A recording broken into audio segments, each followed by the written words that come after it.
Olá, boa tarde. Obrigada pela participação de todos que estão aqui conosco. Em nome da KPMG, sejam todos super bem recebidos. Sou Marisabel Ferreira, sou sócia líder de tributos indiretos aqui na KPMG, trabalho há 23 anos nessa área e sempre vivendo fortes emoções quando o tema é tributação do consumo no Brasil. Não poderia deixar de lembrar que hoje também é um dia muito especial, Dia Internacional do Orgulho LGBTQIA+. Assim, convido todos a celebrar conosco a diversidade, promovendo o respeito e a equidade. Hoje o nosso grande objetivo é tratar do enredo ADC 49 e os motores de cálculo, como tudo isso se conecta e qual é o nosso papel nessa trama. Comigo, vários colegas da KPMG, parceiros e amigos que vieram aqui para dividir a sua visão sobre o tema central. Então, eu vou começar apresentando os primeiros protagonistas desse tema. Comigo eu vou ter Ana Palma, nossa sócia-diretora de tributos indiretos na KPMG, Jorge Rodrigues também, nosso sócio-diretor de tributos indiretos aqui na KPMG. Os dois são super especialistas aí, vamos aproveitar esse momento juntos. E também a gente vai ter, por parte da KPMG, Paula de Oliveira, nossa sócia-diretora de Tax Transformation, que sempre arrasa. Tenho certeza que ela vai agregar muito hoje. E depois temos algumas surpresas, alguns parceiros que deixo para a Paula apresentar para vocês. Já já eu volto.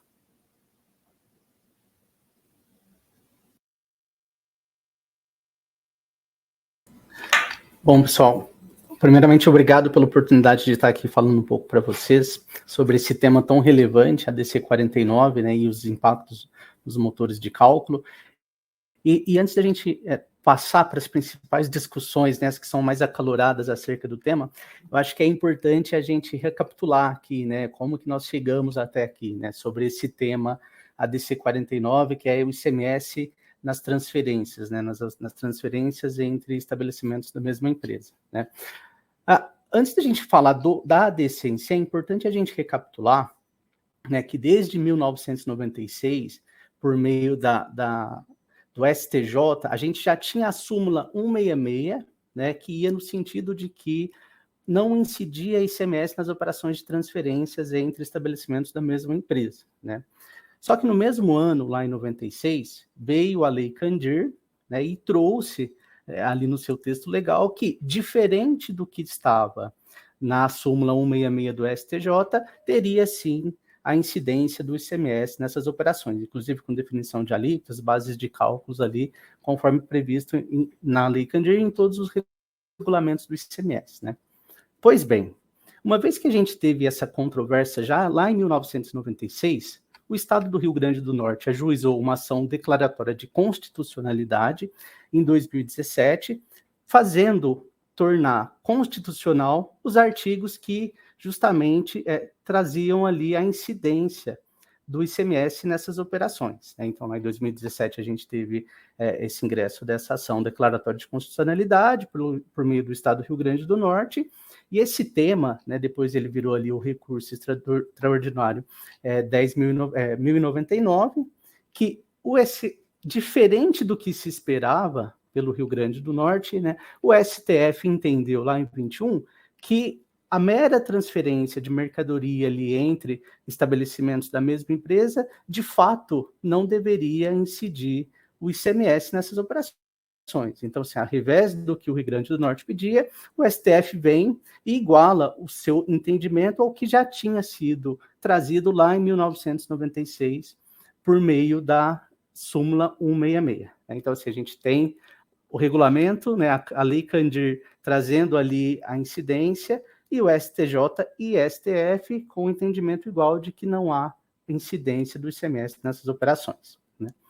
Com isso, o STF julga a DC 49, decide pela não incidência do ICMS nas operações de transferência entre mercadorias, né? E, em razão disso, a gente tem como um segundo passo, né, que é a interposição dos embargos de declaração, onde se pedia ali, né, que fosse apreciado 3 pontos, né? Apreciado 3 pontos. A partir de que momento a gente teria a não incidência de fato nessas operações? Um ponto super relevante que é como ficaria os créditos nas operações, né, das etapas anteriores, né? E Com base nisso, quando a gente tem ali a apreciação pelo STF dos embargos de declaração, né, fica claro na sua decisão final que, sim, a gente não vai ter a incidência do ICMS nas operações de transferência, como já tinha sido definido ali no recurso 1099, há a manutenção assegurada dos créditos nessas operações, quando a gente pensa na etapa anterior. Então, eu fui adquirir mercadoria, vou fazer uma mera transferência, então, sim, é concedida ali a manutenção desses créditos, né, nessa operação de transferência, e o STF traz também para a gente a modulação dos efeitos, né, ou seja, né, o que é essa modulação? Somente a partir de janeiro de 2024, torna-se válido ali a operação de transferência não ter a incidência do ICMS, né? Só que para que isso aconteça, embora o STF já tenha se manifestado no sentido que não há incidência nessas operações, a gente precisa aguardar o regulamento ali, a regulamentação dessa situação a gente espera que seja por meio de um convênio entre os estados, e isso tem que ser feito até dezembro de 2023. Por quê? Porque se isso não acontecer até 2023, até dezembro de 2023, uma vez que já foi assegurado aos contribuintes, né, a manutenção do crédito, eles vão poder fazer ali da forma que entenderem que deve ser feito. E aí a gente acaba trazendo muitos problemas, né? Porque assim, como eu vou transferir um crédito se eu não vou ter incidência nessa operação, né? E aí quando a gente pensa em Brasil, em tributação do consumo, assim como a Marisabel comentou, é engraçado a gente pensar que tudo quando parece que está resolvido, a gente tem uma finalização do assunto, aí vem já desde 2018, que até então estava meio que apagado lá na Câmara, né, e no Senado, a gente tem o PLS 332 de 2018, que ele traz o seguinte, que ainda que tenha ali a não incidência do ICMS nessas operações, ele vai abrir uma possibilidade, que é uma loucura, né, de você tributar. Mas para falar isso, eu gostaria de convidar a Ana Palma e pedir para que ela traga para a gente ali, de forma um pouco mais clara, né, o que essa PLS 332 traz e como que ela muda um pouco esse nosso filme, que até então parecia que estava entrando no trecho ali e a gente ia ter um final feliz. Obrigada, Jorge. Obrigada, Bel. Obrigada a todos aqui presentes. É um prazer estar aqui hoje com vocês falando sobre esse tema, que, como o Jorge bem colocou aí na linha do tempo, é um tema bastante antigo. A gente discute ali desde a década de 90 e agora parece que estamos próximos de um desfecho.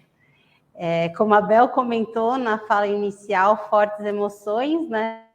Como sempre no nosso mundo tributário, quando a gente pensa que o filme está acabando, vem ali um final reticências, né? Sempre tem algo a mais para a gente avaliar e entender.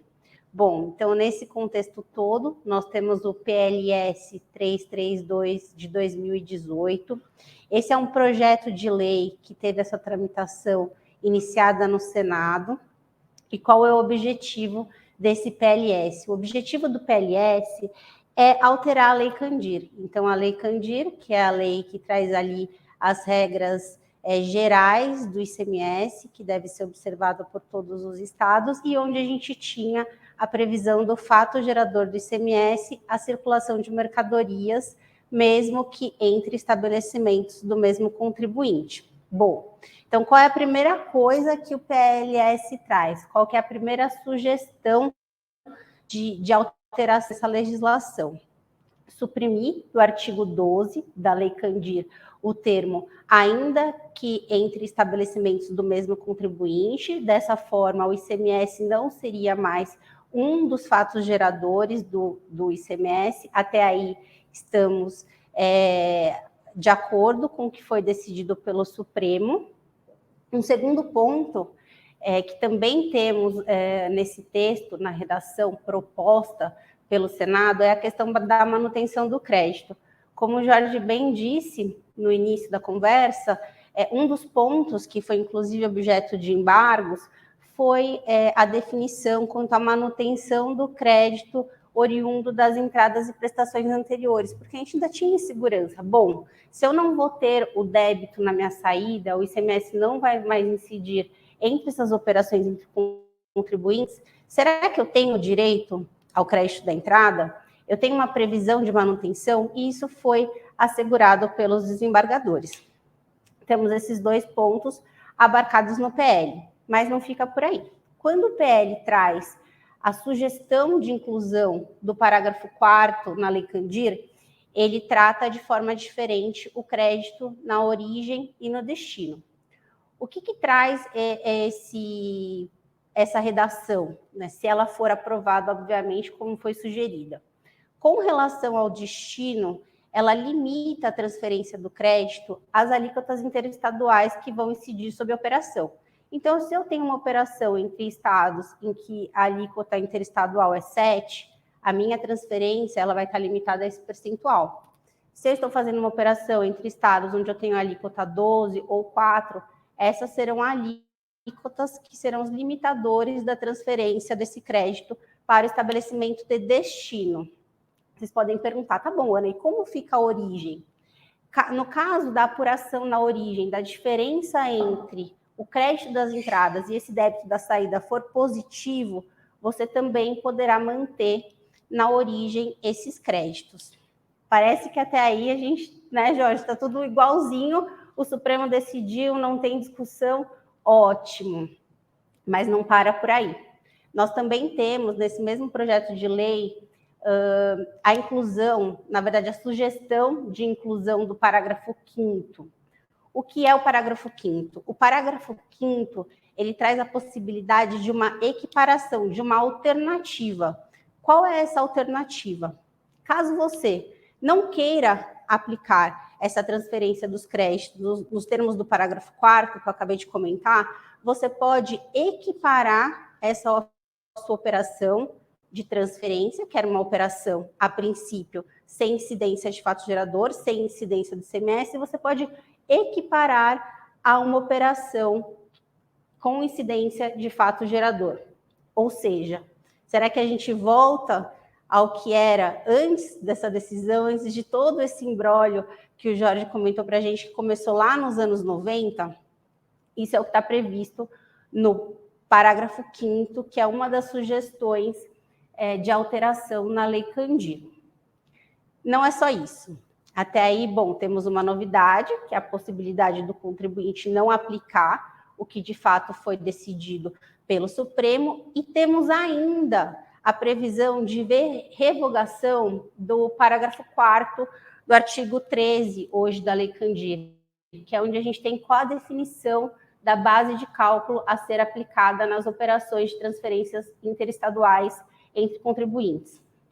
Bom, então, caso o texto que já foi aprovado pelo Senado e hoje ele está em trâmite na Câmara, inclusive na Câmara o filme mudou de nome, não é mais o 332 de 2018, ele teve uma roupagem nova, hoje ele está tramitando sobre o número 116 de 2023.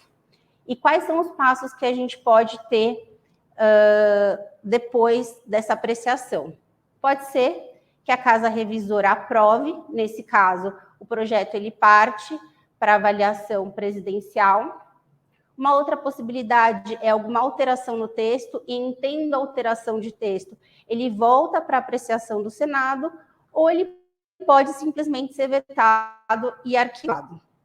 Nós ainda não sabemos exatamente qual vai ser o texto, se vão simplesmente arquivar, se vai ter alguma alteração ou não. O que já é certo é que o final do filme é um só. A gente sabe que a partir de janeiro de 2024, o ICMS não incide nessas operações. E vocês podem estar se perguntando, eu tenho certeza que cada um de vocês está pensando em um impacto diferente advindo dessa decisão, porque são diversos os impactos. A gente sabe que no Brasil as empresas estão estruturadas e as operações são muitas vezes estruturadas de acordo com a melhor performance tributária. A melhor performance tributária, não necessariamente, ela vem a combinar onde está o meu mercado fornecedor, onde está o meu mercado consumidor. Então, todas as estruturas em estados diferentes, estruturas logísticas, benefícios, operações de substituição tributária, elas foram e estão desenhadas da forma como a legislação se colocava até hoje, que é com débito nas operações entre estabelecimentos. Dificilmente a gente tem uma empresa com um estabelecimento só. As empresas se estruturam de forma a atingir aí seu mercado, como eu disse, com a melhor performance. Então, muitas vezes a gente tem diversos estabelecimentos espalhados pelo Brasil, e o débito desse tributo, ele contribui para que eu tenha gatilhos para eventuais benefícios fiscais, ele tem impacto diretamente nas minhas negociações comerciais, na minha formação de preço. Então, para que a gente fale do que você quer ouvir, como eu disse, eu imagino que cada empresa, cada contribuinte que está aqui, cada representante tem um impacto diferente. A gente gostaria de ouvir de vocês. O que vocês gostariam de ouvir agora? Qual filme vocês querem ver? Vocês querem que a gente fale um pouco mais sobre os benefícios, sobre obrigações acessórias? Como que eu vou fazer a transferência desse crédito? Tá bom, Ana, esse crédito a partir de 2024 eu não tenho mais o débito, mas essa transferência do crédito, informações complementares, eu vou precisar ter uma obrigação acessória, tal como um bloco K, que eu faço ali o controle da minha última entrada, eu faço o controle dos meus custos de industrialização, muitas coisas ainda sem resposta, mas a única coisa que a gente já tem resposta é que o impacto é certo e ele está muito próximo de acontecer. Por favor, pessoal, vocês podem falar para a gente sobre o que vocês querem ouvir um pouco mais? Potencial impacto nos benefícios, os efeitos nas operações com ST, guerra fiscal, regulamentação, outras oportunidades. Por favor, eu espero que vocês estejam vendo já uma pergunta na tela de vocês. E eu chamo de volta aos palcos Maria Isabel para passar o filme a ser escolhido. Bel, acho que a gente ainda está apurando aqui. O Oscar vai para... Vamos ver. Vamos esperar. Quem sabe faz ao vivo, né? Vamos esperar os temas escolhidos. A gente tem alguns minutos para a gente tratar. Ao vivo, bem lembrado, Bel. Estamos ao vivo aqui. E aí, a hora que os nossos auditores independentes aqui da KPMG apurarem os votos de qual o filme vencedor, a gente começa, tá? Eu estou só na expectativa, vendo que eles vão me avisar o que vai ser. Eu já recebi, eu não sei se a gente vai publicar aí, mas se não, depois eu mando o comprovante, mas tô acompanhando aqui ao vivo e a cores a votação. Ai, meu Jesus.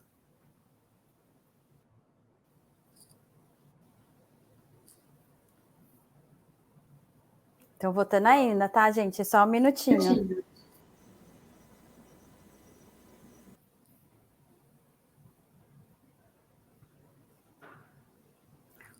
Recebi aqui a apuração dos votos. Eu não sei se depois a gente consegue colocar na tela para comprovar, mas o Oscar é um ganhador disparado aqui do tema, potencial impacto nos benefícios fiscais. Então, vamos lá. Tentar dividir um pouco quais são as nossas preocupações e o que a gente já tem visto em relação ao tema benefícios fiscais. Acho que, como bem colocado pelo Jorge e pela Ana, a gente tem muitas estruturas tributárias complexas no Brasil, da nossa dificuldade logística, né? A gente é um país grande que necessita ter vários estabelecimentos, inclusive para a gente ter possibilidade de fazer uma boa distribuição e etc. Mas a gente também tem muita estrutura tributária robusta que nos faz com que a gente tenha estabelecimentos da mesma pessoa jurídica em diversas localizações, com muita movimentação física de mercadoria, que é o tema central aí da nossa discussão. Muitos dos benefícios fiscais concedidos no Brasil, os nossos termos de acordo, ou o próprio regulamento de ICMS, a gente vê a previsão legal ali de que o benefício fiscal vai ser concedido em cima de algumas situações. A primeira delas é as operações de saída E a segunda dela é que a operação tem incidência do ICMS. No nosso caso aqui, a partir do momento da aplicação dos efeitos da DC 49, a minha operação de saída em transferência deixa de ter base de incidência. O que isso me traz? Me traz uma não aplicação de benefício fiscal. Então, a gente está numa situação bastante complexa, que abarca diversas situações em diversos estados, em que os benefícios fiscais concedidos com base na operação de transferência, ele perde o seu efeito, porque eu não tenho mais a base de incidência. O que isso nos faz pensar? Nos faz ficar completamente louco e a necessidade de fazer diversos cenários, ver se aquela estrutura tributária que era eficiente até a aplicação da C49 continua sendo eficiente. Muitas situações vão deixar de ser. Vou dar um exemplo muito clássico aqui, bastante antigo, estrutura bastante antiga de importação por estados beneficiados, transferência para o estado de São Paulo, por exemplo. O estado de São Paulo divide isso com os mercados consumidores. Essa operação em que eu usava um benefício fiscal na operação de importação e transferência, no modelo de ADC 49, ela deixa de fazer sentido fiscalmente, porque eu perco o benefício fiscal incidente ali na operação. Esse é o primeiro ponto relevante. As bases de cálculo dos benefícios fiscais precisam ser repensadas ou, então, negociadas com os estados se cabíveis. E a nossa recomendação, a gente precisa efetivamente fazer grandes estudos em relação a isso, inclusive com a possibilidade de renegociar eventuais benefícios fiscais concedidos, que sejam substituídos por outras modalidades, que tenham algum tipo de atrativo para que aquela estrutura que foi desenhada fiscal e fisicamente continue a fazer sentido. Então, um dos maiores riscos que a gente tem hoje decorrente da mudança de entendimento aí de não tributação do ICMS na operação de transferência é a perda de benefícios fiscais já concedidos. Não que vai mudar o termo, mas ele deixa de ter uma base de incidência onde efetivamente é feito o cálculo da redução da alíquota ou da redução da base do que for aplicável ali. Então, esse ponto é bastante sensível e a gente até concorda com vocês que esse deveria ser, acho que o ganhador do Oscar em termos de preocupação e que efetivamente a gente deve ali trabalhar. Eu vou pegar aqui a apuração do segundo tema. Segundo mais votado é a regulamentação para a transferência de créditos entre estados. Aqui a gente vai colocar um pouco do que a gente imagina que deva acontecer, um pouco da nossa percepção, porque a gente não tem ainda nada sendo publicado em relação a esses temas pelos estados. Mas vamos pensar na prática, né? O que vai acontecer efetivamente com a não incidência da operação de ICMS nas operações de transferência? Eu vou ter uma movimentação física de mercadoria entre estabelecimentos e diversos estados e que no final do dia a tributação vai acontecer aonde? Vai acontecer efetivamente no destino, onde efetivamente eu tenho um mercado consumidor. Esse é o único ponto que acho que a DC 49 converge com a reforma tributária do consumo no Brasil, em que se tende a trazer toda a tributação para o destino. Pensa na prática aqui, onde estão os maiores mercados consumidores do Brasil? Sul e Sudeste. Essas mercadorias vão sendo transportadas entre os estados e vai morrer, né? Entre aspas, a incidência final vai acontecer no estado de São Paulo. São Paulo, no exemplo aqui trazido, vai ser o grande receptor de crédito de operações de diversos outros estados. Será que São Paulo vai aceitar esse montante do crédito apenas um valor em nota fiscal? Apenas um valor informado no SPED, no campo de outros créditos? Não sabemos, mas muito provavelmente, diante de todas as situações semelhantes vividas, é possível que os estados receptores desses créditos criem situações ou obrigações acessórias que demonstre esse crédito a ser recepcionado.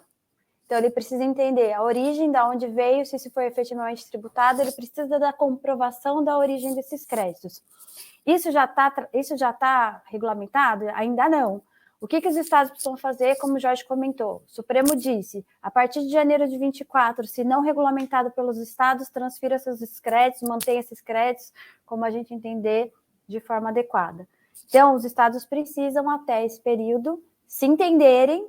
Não é um entendimento simples, porque tem vontades diversas aqui em relação aos estados, mas eles precisam regulamentar isso via convênio. Convênio é um instrumento adequado, instrumento legal, para se definir como essas transações devem acontecer e como esses créditos devem ser transferidos. O direito à manutenção do crédito e a transferência para a etapa subsequente, não há dúvida, isso está garantido na decisão da DC 49 lá pelo Supremo. O que os estados precisam fazer agora é sentar, discutir e regulamentar como isso deve ser feito.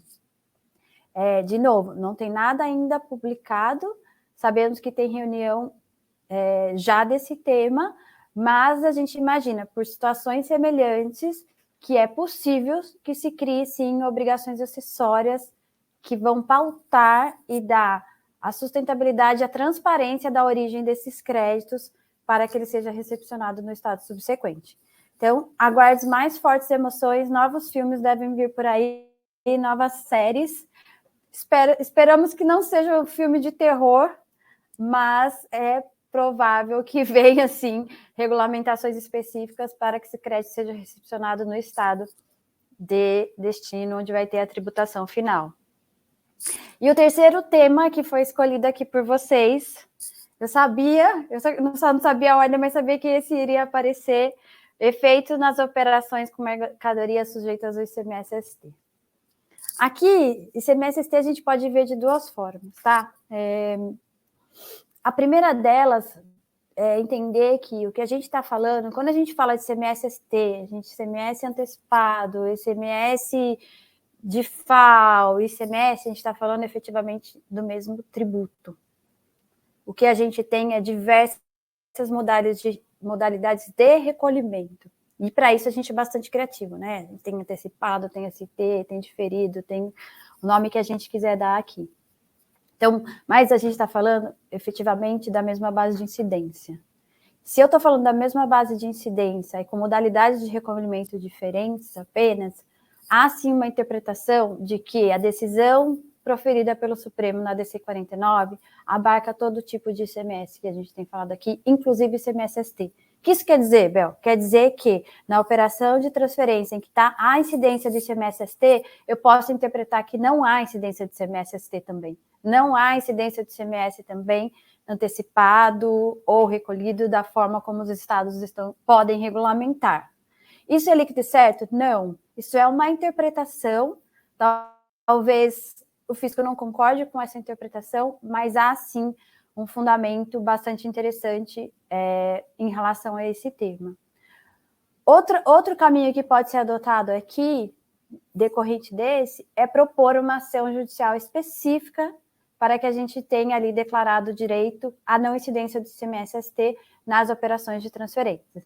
Se isso for uma verdade, se eu quiser interpretar dessa forma, ou propor uma ação declaratória, né, propor uma ação específica sobre o tema, se decidido que não tem ST nessa operação, na prática, você tira o produto dentro da sistemática da ST. Então, cabe aqui uma grande oportunidade da gente estudar, não só cenarizar a questão dos benefícios fiscais, não só rezar para a gente não viver um filme de terror em termos de obrigações acessórias, mas a gente também pensar o quanto, de fato, a não incidência ICMS na operação de transferência é benéfica também na questão do ST. Há, sim, uma outra interpretação, talvez aqui mais restritiva, de que de jeito nenhum. A DC é específica da aplicação do ICMS próprio na transferência e ponto final. Não dá para dizer que é ponto final, acho que cabe, sim, um estudo, uma interpretação. O ponto é, a nossa grande recomendação aqui é que seja bem estudado, bem preparado, bem discutido e ver qual é o caminho mais adequado e prudente para cada uma das empresas, em cada uma das situações. Bom, tentei fazer um resumão aí no tempo que eu tinha dos 3 filmes vencedores: benefício fiscal, regulamentação e ICMS-ST. E, obviamente, a gente fica aí super à disposição também, a gente volta já para discutir, perguntas e respostas. Vocês ficam super à vontade para colocar aí no chat as perguntas. Se não der tempo aqui, deixa seu e-mail, depois a gente entra em contato. O que a gente não souber responder, a gente finge que não viu. É brincadeira. É porque tem muitas coisas difíceis, assim, a gente não tem a resposta para tudo, a gente não tem um roteiro pronto. A gente tem, sim, assim como vocês, muitas discussões, muitas visões pelo tema. Mas antes da gente passar para a segunda fase efetiva aí da nossa discussão, antes de chamar, inclusive, a Paola, se a Paola quiser já aparecer aí, né, como eu comentei aí, Ana e Jorge, super obrigada aí de dividir tecnicamente os temas com a gente, mas vocês ficam aí de prontidão, porque vai que vem pergunta difícil, tá? Mas eu vou dividir um pouquinho da conversa com a Paola. E a Paola, nossa sócia-diretora de Tax Transformation aqui na KPMG, e aí eu vou fazer algumas perguntas para ela e depois eu sumo aqui, tá, Paola? Mas é para a gente pensar um pouco, né, o que eu faço agora com todo esse conteúdo que a gente jogou, esse monte de tema técnico, e qual que é o nosso papel nesse enredo complexo que pode ou não ter um final feliz. Fazendo uma reflexão, né, até uma comparação com o nosso pano de fundo, que são os filmes, e o que será que está sendo do cinema com a chegada do streaming? Qual será o nosso papel, né, como profissionais de tech também no futuro? Se a gente vai ficar na linha do tempo, se a gente vai ficar na era do cinema, ou se de fato a gente vai partir para a era do streaming, ou até, né, eu brinco com eles, a geração TikTok.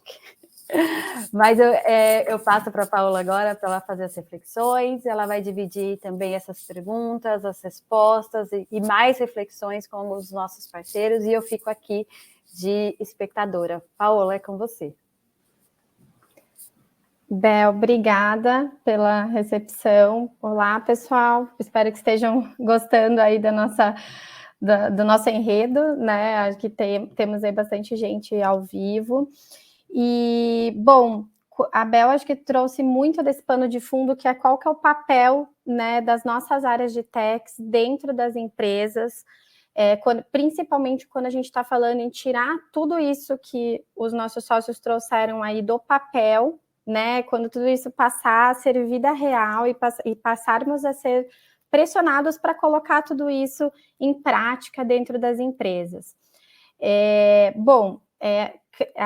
Assim como no nosso evento ao vivo, imagino que tenhamos não apenas profissionais de techs aqui como nossa audiência, mas também profissionais, de repente, da área de parâmetros fiscais, de tecnologia.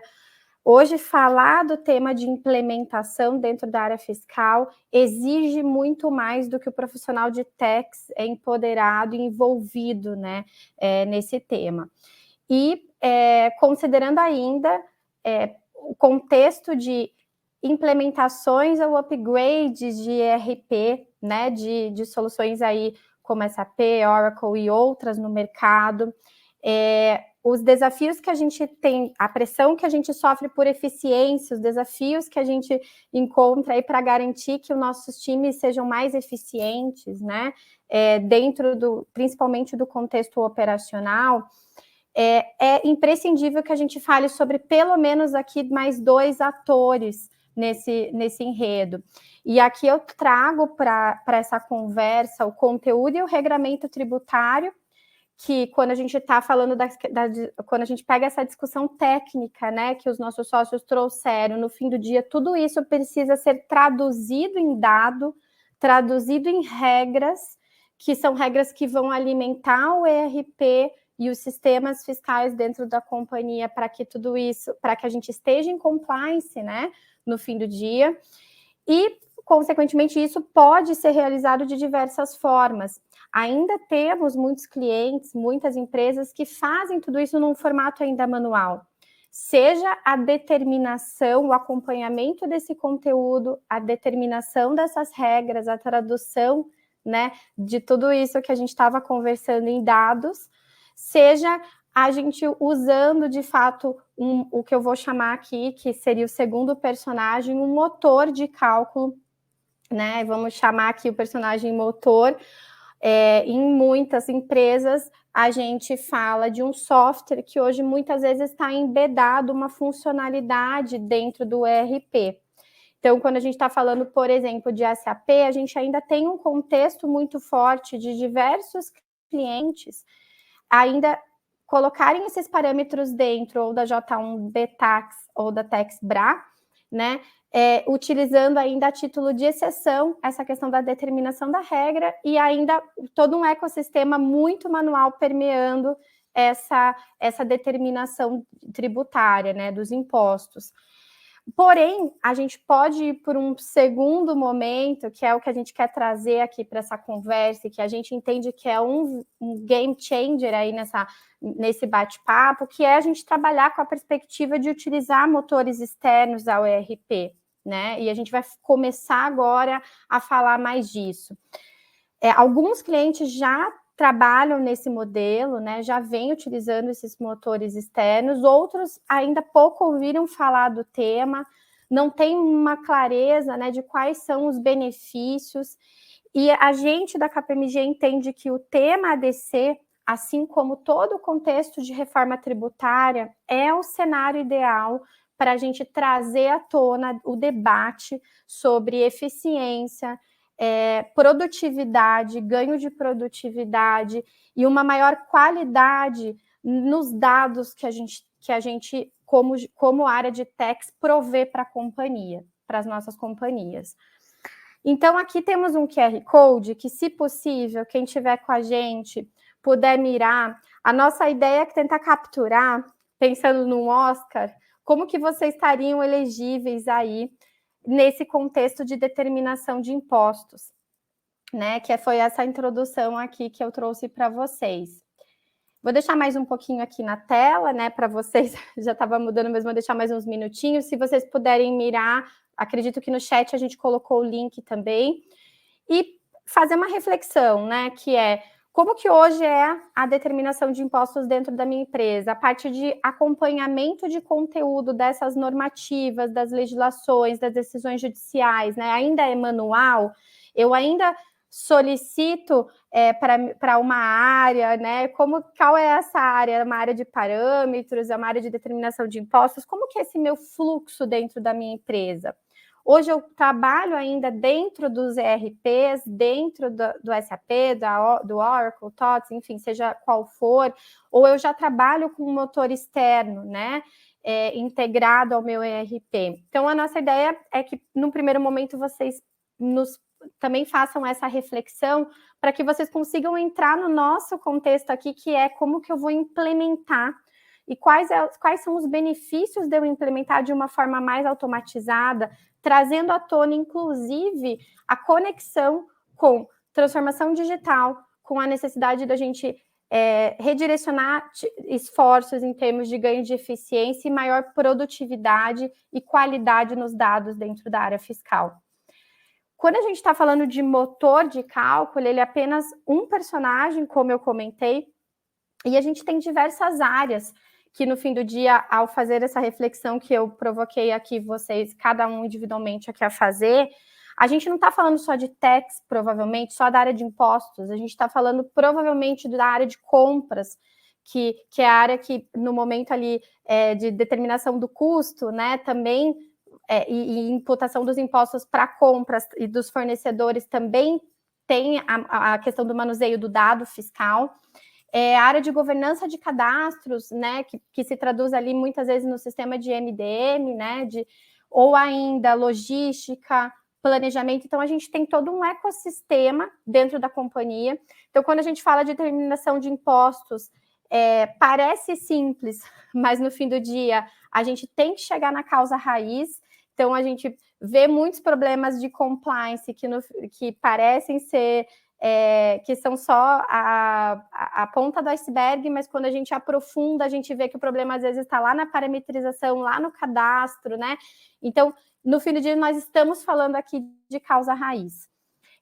Então, aqui na segunda camada desse slide que vocês estão vendo na tela, a gente tem alguns processos que, quando a gente está falando com os nossos clientes desse ecossistema de parâmetros fiscais, a gente não tem como não passar e olhar para esses processos. No fim do dia, a gente está falando de uma sistemática em cadeia, a gente está falando de de serviços, né, com base em dados que são prestados dentro da companhia.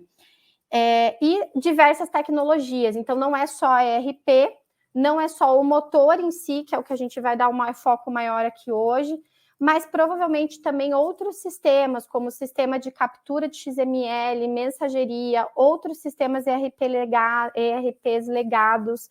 Então, todo esse ecossistema, ele faz parte aqui desse contexto e desse bate-papo que a gente quer falar aqui sobre, que nós estamos puxando aqui sobre parametrização fiscal e implementação dessas modificações.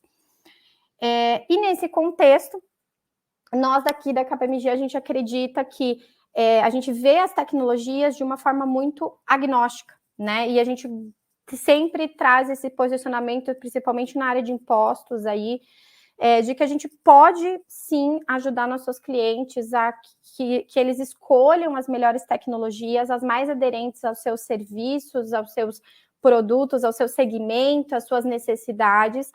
E por isso, a gente faz o convite aqui para que algumas empresas venham falar com a gente nesse debate sobre quais são os benefícios da gente usar um motor de cálculo, como que isso se relaciona principalmente com o tema DC, mas também como que a gente tira o maior proveito ao olhar para todas essas áreas e todos esses sistemas que a gente está comentando aqui, para isso se traduzir em ganho de eficiência, em garantir o compliance, obviamente, mas principalmente para que a gente olhe para o tax de uma forma mais estratégica. Então, a gente está falando que, e até trazendo aqui o grande Chaplin, né, que com muito pouco, no fim do dia, conseguiu dizer tanto através, né, do seu personagem, de um enredo aí que fazia muito sentido.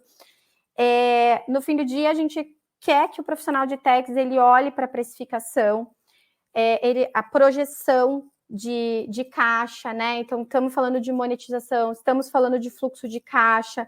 Então, a ideia aqui é não falar simplesmente em manter o compliance, mas sim que a gente consiga ter esses dados fiscais de uma forma estruturada, para que esses dados sirvam para atividades aí de planejamento tributário e que elevem o nível de prestação de serviço da área fiscal em outro patamar. E para isso, convidamos aqui 4 grandes players do mercado, que são empresas aí que se posicionam no tema motor de cálculo externo aos ERPs, e convido aí a começar a subir no palco, né, para esse nosso debate. Primeiramente, a Andréia, né, Andréia Dantas. Andréia, fica à vontade. A Andréia, ela é especialista de tributos indiretos, ajuda os clientes aí com foco muito forte em ressarcimento, né, no setor varejista também, e como gerente de projetos tem um foco muito forte em parametrização fiscal e integração entre sistemas. A Andréia, ela representa a Systax. Andréia, por favor, seja bem-vinda, obrigada por aceitar nosso convite. Se puder falar rapidamente sobre a Systax, quem é a Systax nesse mundo de motor de cálculo, por favor. Ok. Bom, boa tarde a todos, obrigada pela oportunidade. Eu sou da Systax, trabalho na Systax há 12 anos. A Systax é uma empresa de tecnologia com foco em tributos, né? Começou em 2008 como um projeto, e em 2011 se tornou uma empresa independente. Hoje conta com mais de 25 milhões de regras tributárias. Nesses 5 milhões podemos contar com o ICMS e as suas variações, IPI, PIS e COFINS, né? E o nosso propósito é realmente auxiliar as empresas a conseguirem trabalhar melhor com os desafios cotidianos da tributação, né? Então, nós temos aí 2 produtos que são os nossos carros-chefes, que é a parametrização fiscal, que é o conteúdo tributário entregue de forma estruturada, e o nosso motor de cálculo, né, que entrega esse conteúdo aí estruturado e já calculado para auxiliar as demandas do dia a dia dentro das empresas, ajudando os nossos clientes. Perfeito, Andréia. Obrigada, seja bem-vinda.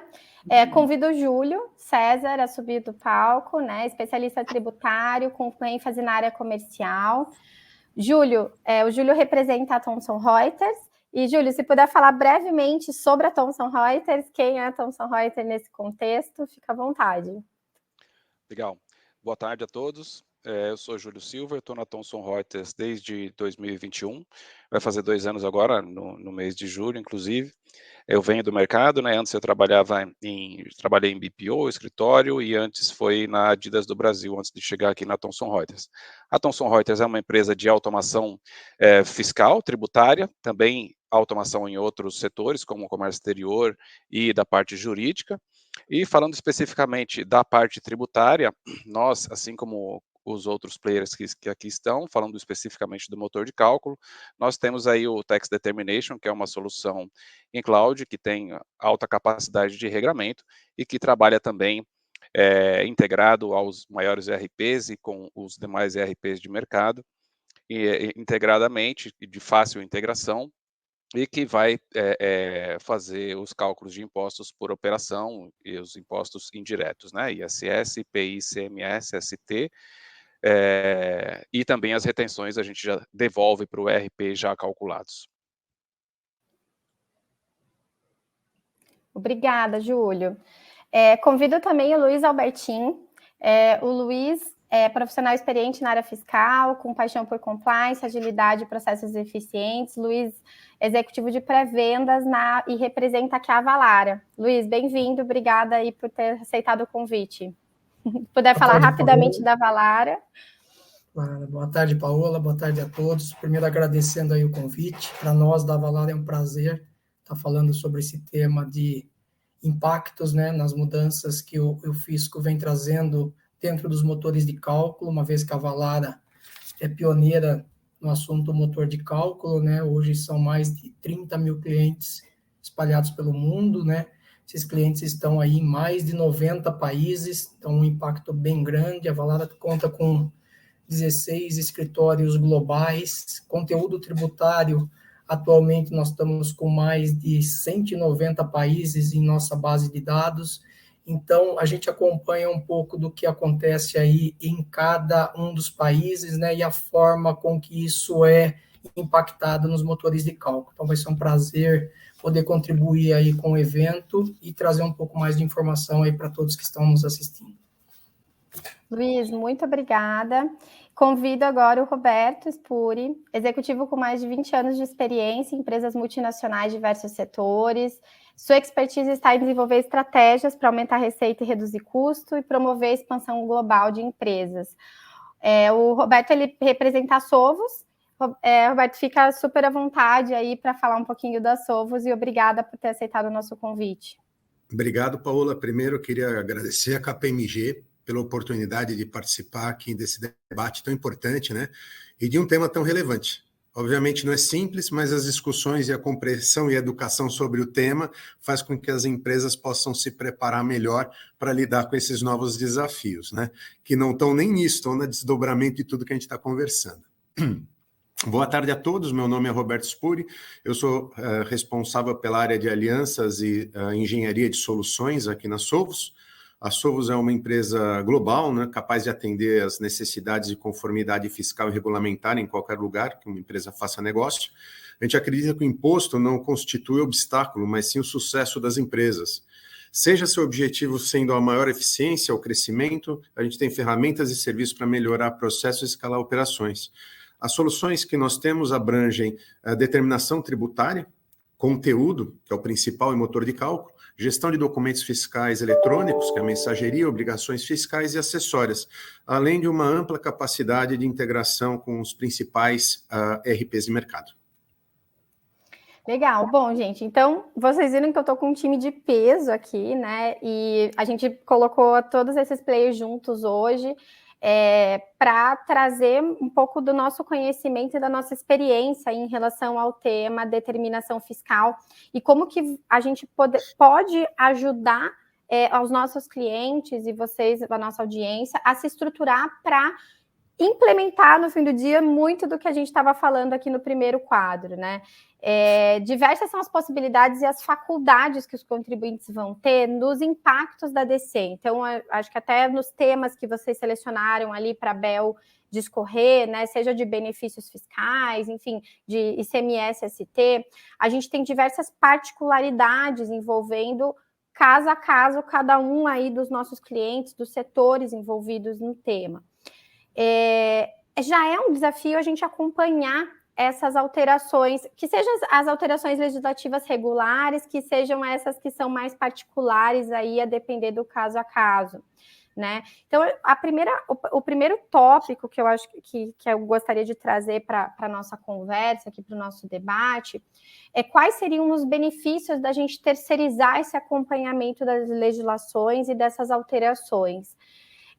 Todos que estão aqui acompanhando esse tema também provavelmente sofreram com a implementação da exclusão do ICMS nas entradas, com o CIAP, né? E tudo que não era o dia a dia ali, o básico, que é simplesmente uma alteração de uma alíquota ou de uma base de cálculo.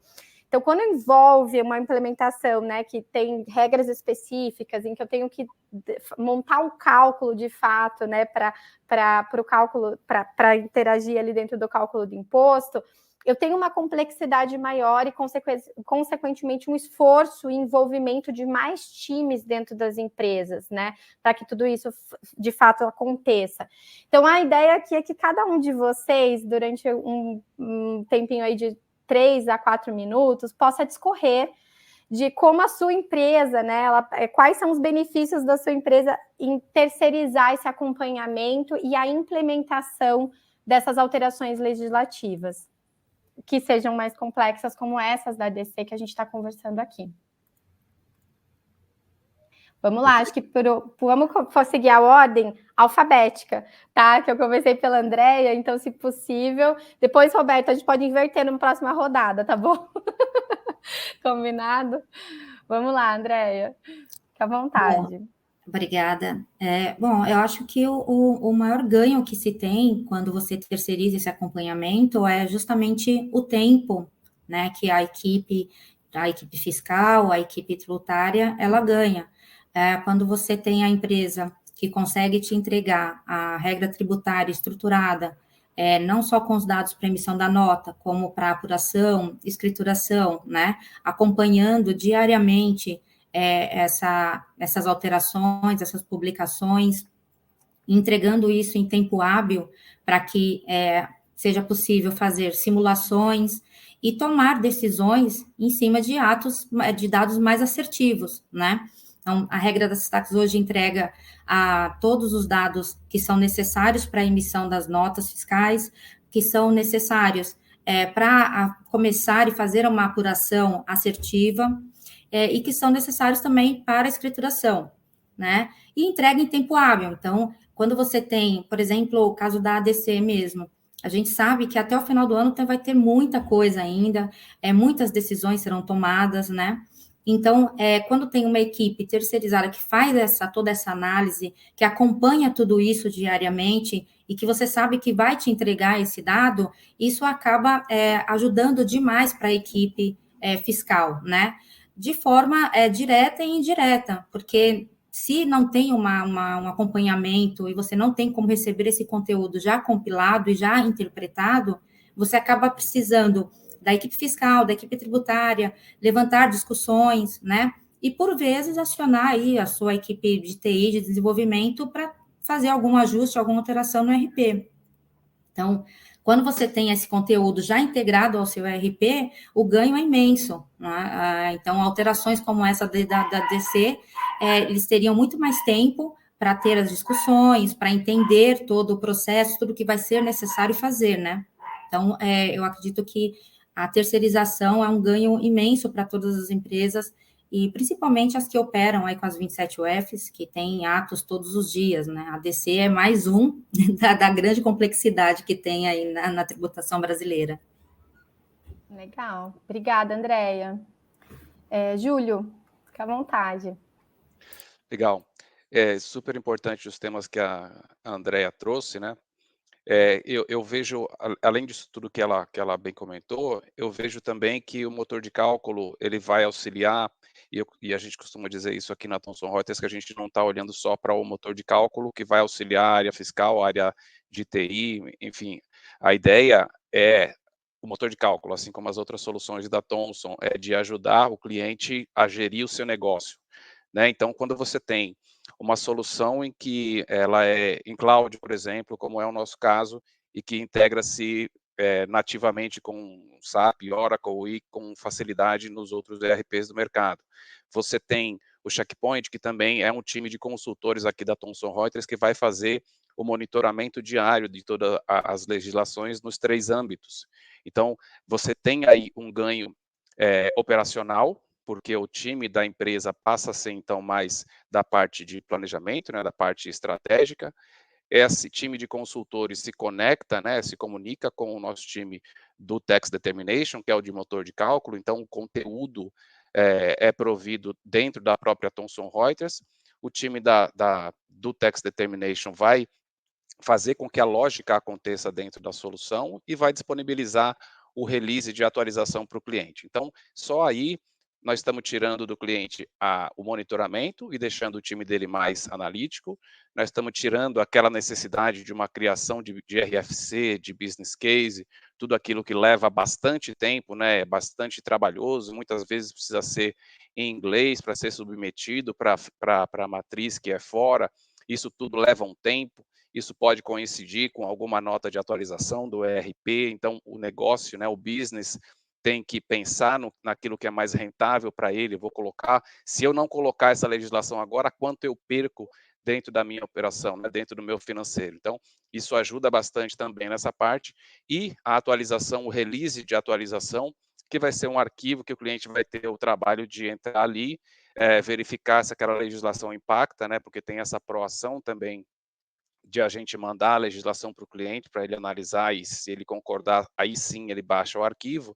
Então, se ele baixando esse arquivo, o trabalho dele vai ser baixar na base, no nosso caso, do Determination, sem atualizar a tabela dentro do ERP, para, inclusive, não dar nenhum impacto em termos de performance, talvez.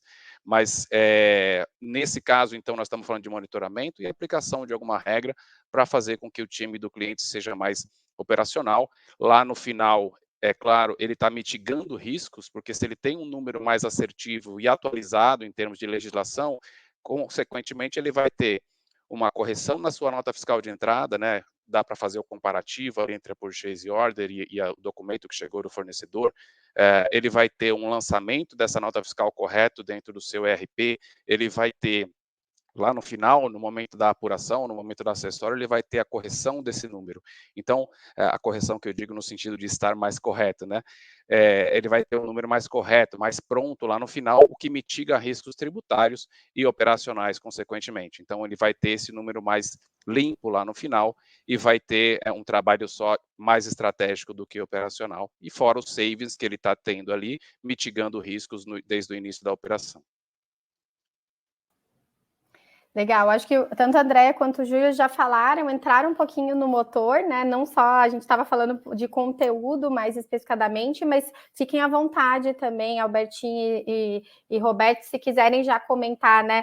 Com esse contexto do motor junto, a gente já, porque lembrando a nossa audiência, né? A gente estava falando ali de acompanhamento tributário, da legislação tributária e quais são os benefícios de eu ter esse acompanhamento com o fornecedor externo. E tanto a Andréia quanto o Júlio já trouxeram alguns elementos aí de ganhos da gente ter isso via motor externo também. Então, Albertinho, fica à vontade aí para colocar sua perspectiva. Legal, Paola. Eu acho que muito bem colocado aí pela Andréia e pelo Júlio, né? Experts também no assunto. Eu só, ainda dentro desse primeiro tema, gostaria de acrescentar, né? Clientes Avalara que trabalham com Avatax Brasil, ou o Avatax US, né, o Avatax para outros países, uma vez que todo o conteúdo embarcado já está no produto, ele não é embarcado para cada projeto, como costumeiramente, né, isso acontece nas implementações de ERP, nas implementações de plataforma de comércio eletrônico. nós temos alguns outros ganhos, né, que ao longo do tempo a gente conseguiu ir descobrindo junto aos nossos clientes, né? Um deles é quando o cliente quer subir uma nova categoria de produtos, né? Lançar um novo segmento dentro do grupo de empresas que ele possui. Então, isso é muito rápido. Então, a gente passou a ver que o motor de cálculo externo, com conteúdo embarcado, né? Quando ele é entregue com todo o conteúdo embarcado, e aí estamos falando do âmbito federal, estadual, e boa parte também do conteúdo municipal, que é monitorado pela nossa equipe, os clientes têm ali praticamente toda a regra tributária do Brasil e tabela TIP, né, em suas mãos. E aí cabe a ele, né, como utilizar da melhor forma junto aos nossos especialistas dentro de cada implementação. Então, nós vimos aí clientes que tiveram ganho, né, quando aplicou o motor de cálculo na parte de compras, né, é mais vantajoso eu comprar do fornecedor que está no estado X ou Y? Então, ele passou a considerar os impostos ali na sua cotação, ele teve muitos ganhos. Tivemos muitos ganhos e um crescimento exponencial agora, na virada da pandemia para cá, né, onde praticamente boa parte das empresas levaram o seu negócio para o e-commerce, né? Então, como que eu levo o meu negócio para o e-commerce e a parte de impostos, né? Como fica? Vou ter que configurar, vou ter que parametrizar tudo isso lá dentro da plataforma de comércio eletrônico. Então, quando ele tinha já o motor de cálculo externo com todas as regras e conteúdo tributário, isso também aconteceu de uma forma muito limpa, muito rápida, né? Então, você consegue colocar a operação no ar de forma muito rápida, né? Então, a gente vê outros ganhos.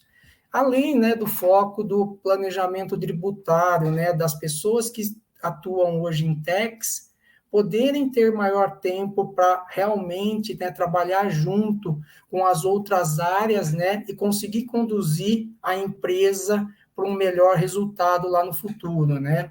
Gosto de trazer um exemplo aqui, Paola, de um dos nossos clientes também de e-commerce, que ele nos trouxe isso, que o preço que estava anunciado, né, dos seus produtos no próprio site dele estava errado, antes do nosso motor.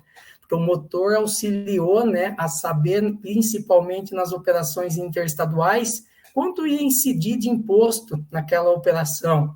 Então, tem diversos fatores, tá, Paola, e todos os que estão nos acompanhando, né, diversos fatores positivos, né, eu só vejo fatores positivos quando o cliente opta por um motor de cálculo, mas com todo o conteúdo embarcado, né, já nele.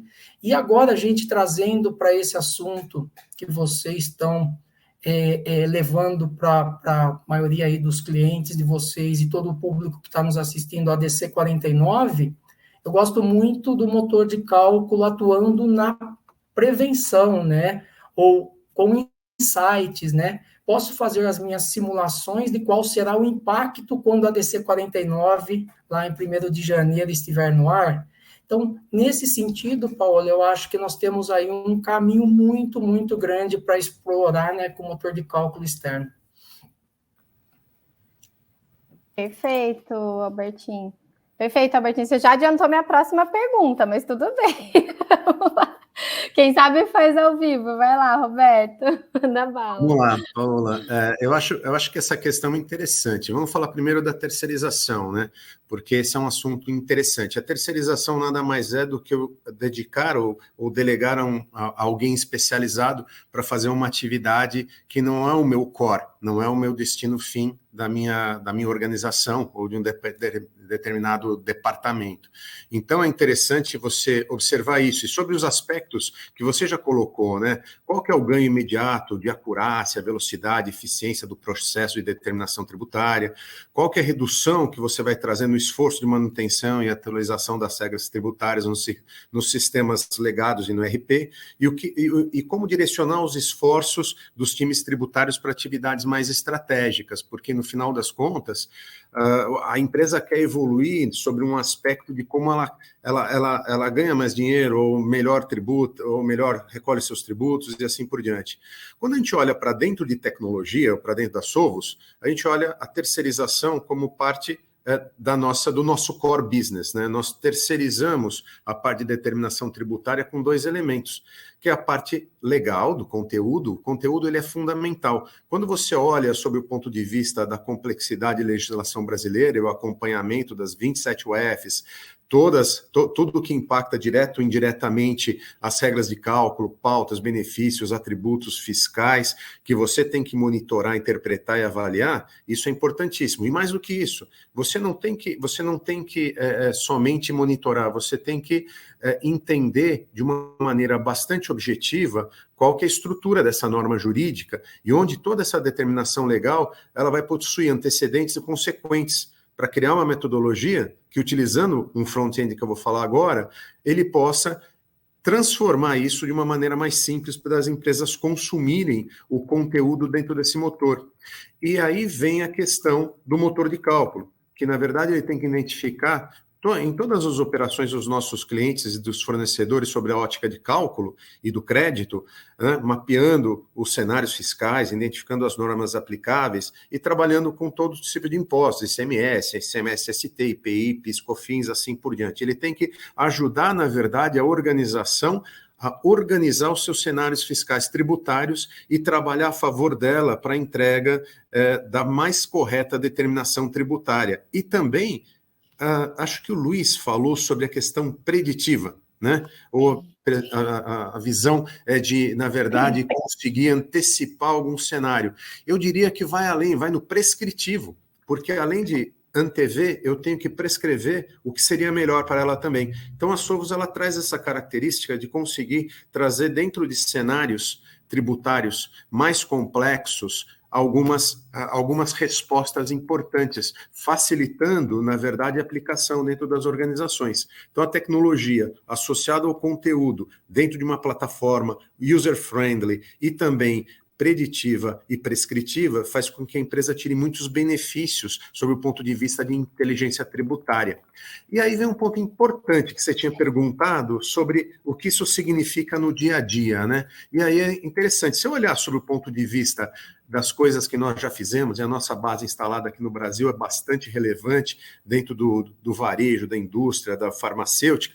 Imagina só, uma das grandes empresas de bebidas, a dificuldade de acompanhar preços de cálculo para substituição tributária nas operações de bebida, olhando para produtos tipo marca, embalagem, volumetria, ou seja, como que você traduz tudo isso para acompanhar a legislação, mas ao mesmo tempo para criar uma facilidade operacional que ela não tenha nenhum prejuízo de tempo e acurácia na execução.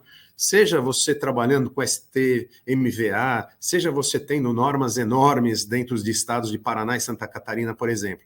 Então, você ter essa capacidade faz com que a empresa ela possa ganhar muita eficiência em suas operações. O Luiz comentou também do e-commerce, e o e-commerce também ele é muito potente, e ele exige muito da questão tributária, e agora com a DC 49, acho que ela vai avançar ainda mais.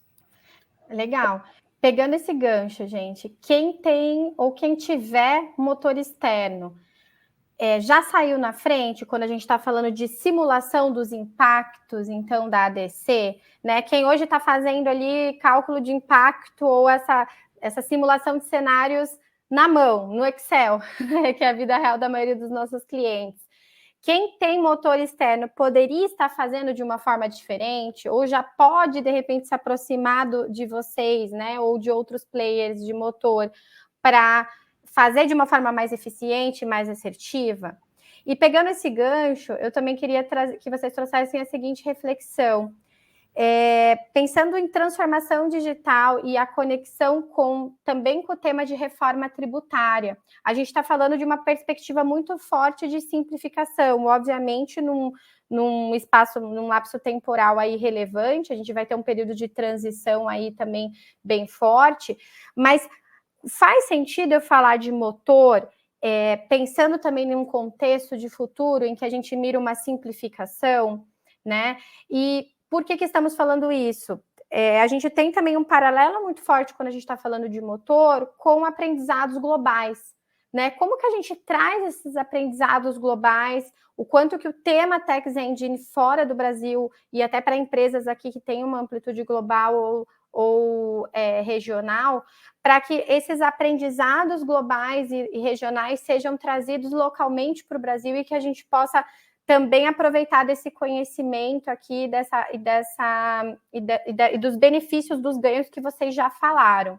Então, basicamente, a gente realmente vai ter que agora ser bem breve, tá? Em torno de 2 minutos para cada um, mas quem está com o motor já saiu na frente e essa visão de futuro ou de conexão com o global.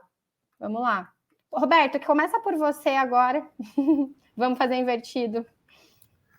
Sem problemas.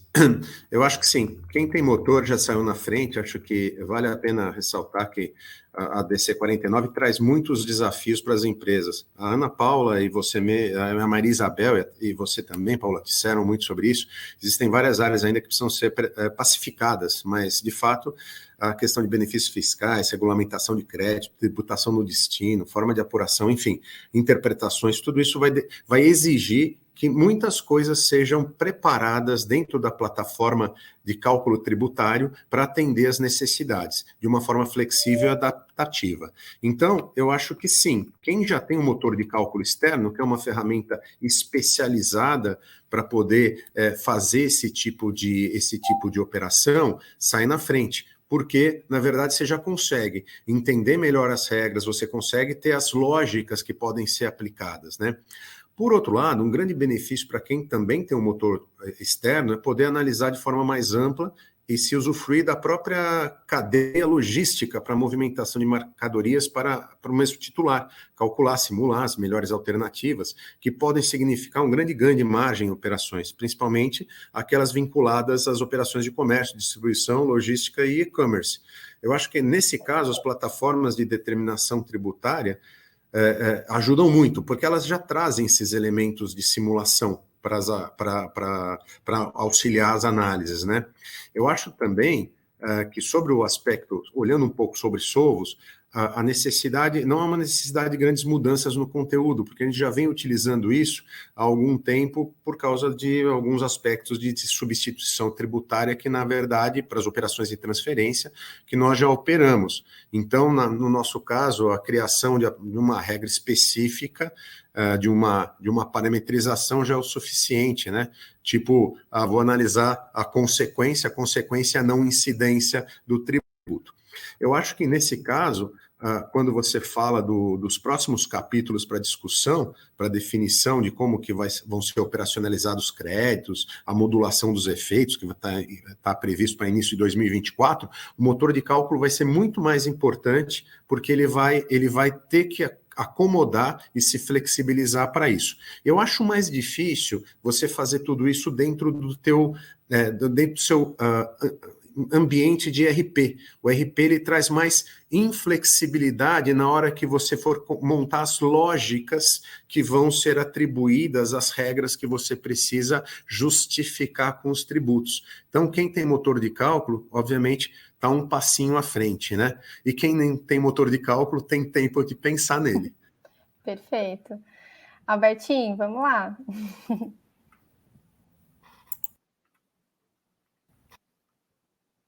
Vamos lá. Bom, eu acho que vou tentar aqui ser breve, né, Paola, por causa do tempo, mas eu acho que, sem dúvida, quem tem motor de cálculo externo com conteúdo embarcado sai na frente. A gente já tem os ganhos aí que são mensurados em todos os processos de implementação, seja no Brasil ou nas empresas globais. Eu gosto de trazer 2 fatores, né, para esse assunto. Um deles é as próprias plataformas de ERP, elas já estão sinalizando que não querem mais o motor de cálculo dentro do próprio ERP. Então, vou dar o exemplo aqui da SAP, uma versão Public Cloud, por exemplo, o cliente só utiliza com um motor de cálculo externo. Então, isso já é uma tendência. Nos Estados Unidos, também é praticamente uma regra, quando o cliente compra um ERP ou compra uma plataforma de comércio eletrônico, ele tem o plugin do motor de cálculo, né? Então, isso já é meio que natural. Com isso, as empresas elas vão ficando cada vez mais competitivas, né? E olhando, de fato, para o seu negócio. Como que eu posso ser mais produtivo, elevar meus ganhos, sem ter aquele peso da conformidade fiscal? tá? Então, eu usei a palavra plugin de propósito, né? E já para trazer aqui para quem não pôde acompanhar, 2 semanas, nós lançamos, né, o plugin com o ChatGPT para o Avatax iOS. Então, acho que foi uma notícia maravilhosa, né, que consolida aí a Avalara na vanguarda, né, dessa expansão de motores de cálculo e reafirma, né, a nossa capacidade em trabalhar com integrações com extrema agilidade, né? É um assunto super novo, nós já estamos com o plugin lançado, já está lá na prateleira da OpenAI, e os clientes lá da ChatGPT iOS, né, que são assinantes, já vão poder baixar, instalar o plugin e perguntar ali para o ChatGPT quais são os impostos que incidem sobre um determinado produto, utilizando a localização, toda a inteligência artificial, né, que a Avalara já trabalha dentro do seu contexto de motor de cálculo, de regras, e tudo que já passou, né, pelos nossos motores de cálculo, que já foram calculados, né, principalmente ali nos Estados Unidos, nesse assunto, a gente consegue dar uma resposta rápida e efetiva ali dentro dessa plataforma inovadora. Isso reafirma, né, o nosso compromisso aí contínuo com a inovação, né, e trazer a inteligência artificial para gerenciar o conteúdo tributário e melhorar os nossos produtos cada vez mais aos nossos clientes. Legal, Albertinho. Júlio, por favor, fica à vontade. Legal. Tudo isso e mais um pouco, né? Tudo que o Roberto e o Luiz falaram e mais um pouco, né?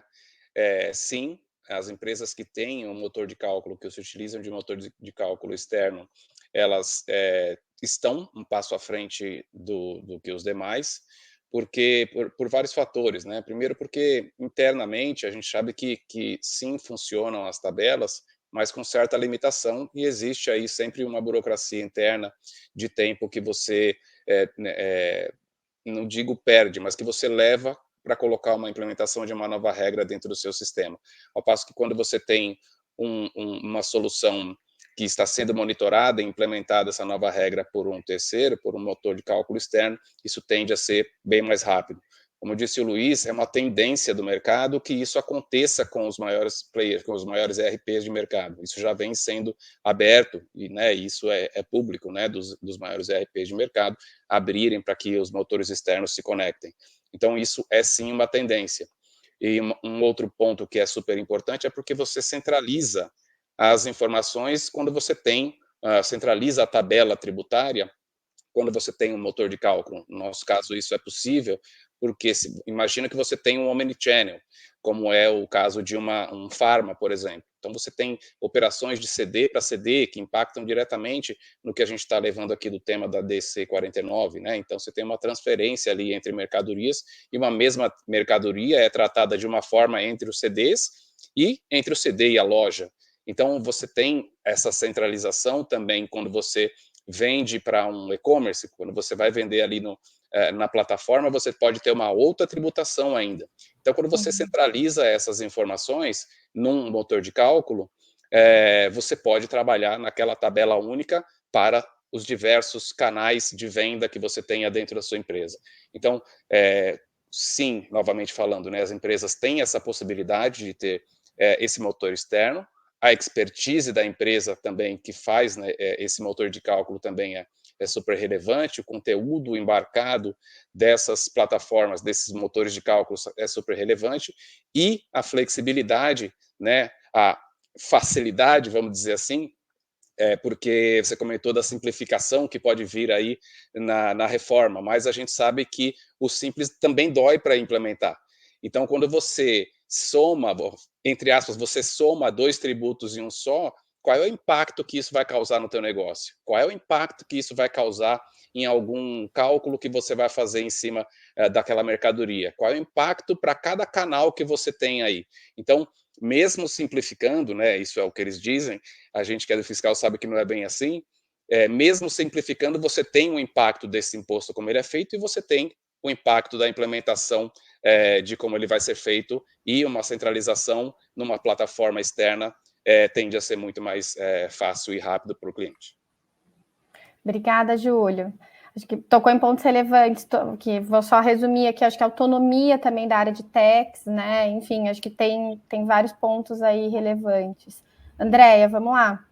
Vamos lá. Bom, acho que é tudo isso, né, que eles trouxeram aí. É muito importante ter a facilidade na integração, realmente.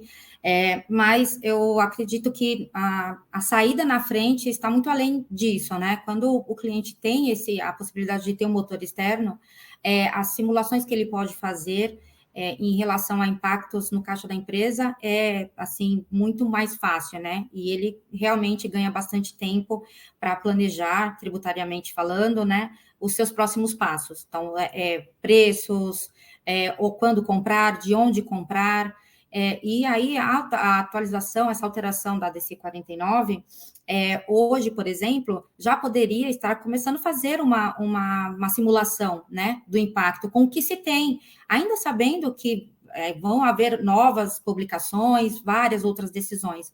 Nós, por exemplo, aqui na Systax, nós já fizemos uma simulação em relação à tributação atual com a reforma tributária, também baseado no que temos, né? Então, como que ficaria? Nós já fizemos isso, já vimos, conseguimos mensurar o impacto com essa mudança.